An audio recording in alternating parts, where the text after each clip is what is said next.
Magandang hapon mga kaakibat. Welcome ulit sa Dunong Tulong Pangkalusugan with me, Doc Grace. At ngayon, meron na naman tayong bagong special guest.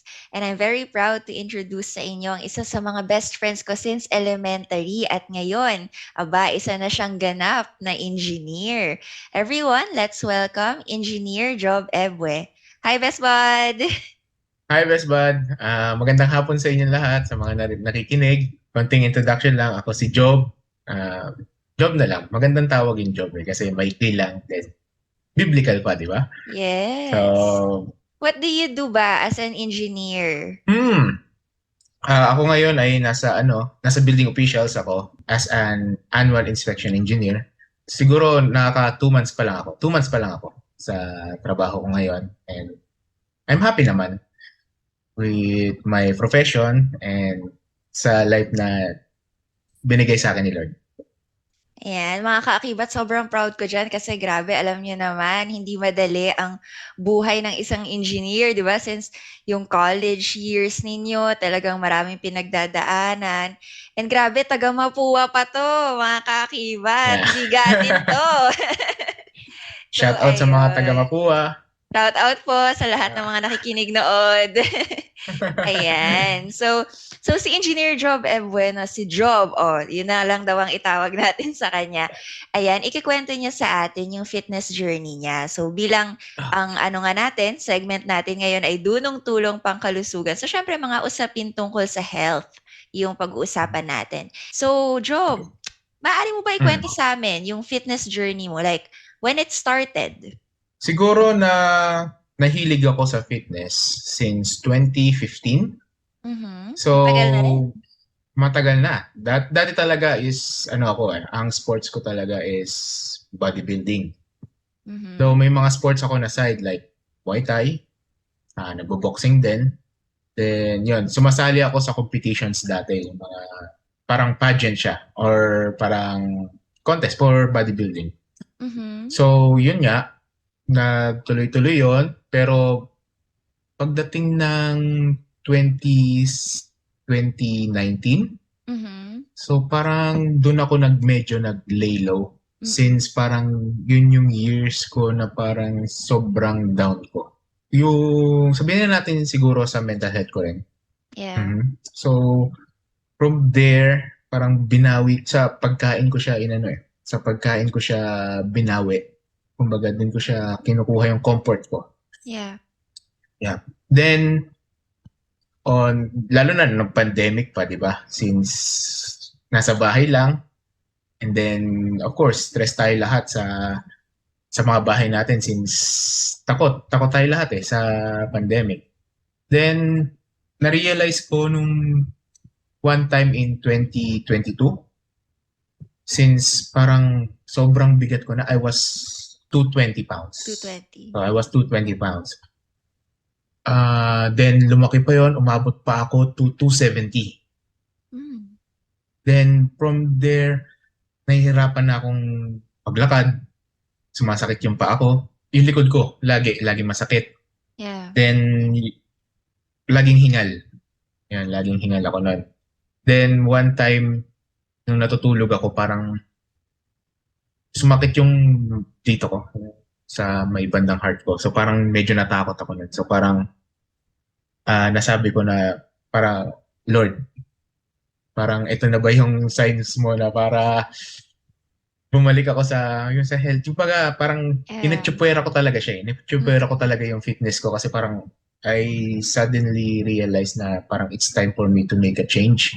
Yes. Na kinabukasan nun, uh, nag-change ako ng diet. Kinuha ko yung diet ko dati since nung 2016. Mm. I was doing uh, intermittent fasting. Okay. So, yeah. So, yun yung ginagamit ko laging diet. Tapos, nag-workout ako like 2 times a day. So, nagka-cardio ako every morning. Then, every afternoon, I have to hit the gym. Mm. So, naging ganon. So, in a way, mahirap siya sa una kasi ang dami sumasakit sa akin eh. Ang dami talaga sumasakit sa Yeah. akin. So, Pero may isip nun na parang if I didn't do it, kumbaga parang iniisip ko na lang na baka by 50s, wala na ako dito eh. So, kung dati yung fitness journey ko is about aesthetic, kumbaga gusto ko magpaganda lang talaga ng katawan, may abs. Etong 2022 journey ko is parang iba yung mindset ko dito eh. It's about life and death situation ba kumbaga. So, if hindi ko binago yon, marami na akong ano ngayon siguro, marami na akong sakit-sakit. Kasi yung ano, 'di ba, ang anong normal na heart rate? Normal in general, 60 to Mm, 100. yeah. I was beyond that. Nasa 120 ako everyday. Parang naging resting rate ko yon. So Okay. parang dun pa lang natatakot na ako. Mm. So, yun. So, okay naman. So far, I'm happier.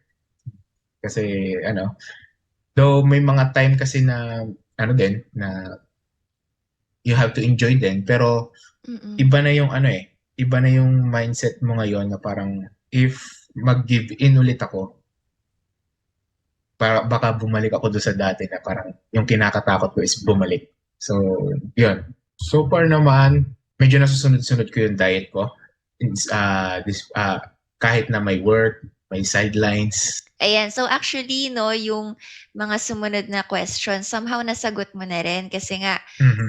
yung nag-push sa'yo to be health conscious is yung mga sakit-sakit na Yeah. nararamdaman mo sa katawan. So kasi yun nga 'no, totoo naman talaga na yung overweight and obesity, marami kasi siya talagang mga complications 'no, mga bad effects 'no, sa health natin. So mga kaakibat, totoo po yun 'no, mas prone tayo sa mga musculoskeletal problems, and then mas mataas din yung risk natin sa mga cardiac, mga heart problems, no? Marami pang iba, even high blood, diabetes, marami. So, totoo yun. Totoo yung kinikwento sa atin ni Job na kapag ka talagang sobra sa timbang, marami kang iba-ibang mararamdaman, no, sa iba't ibang bahagi ng katawan mo. So it's good na kumbaga nag-decide ka talaga to make a change, no? Mhm.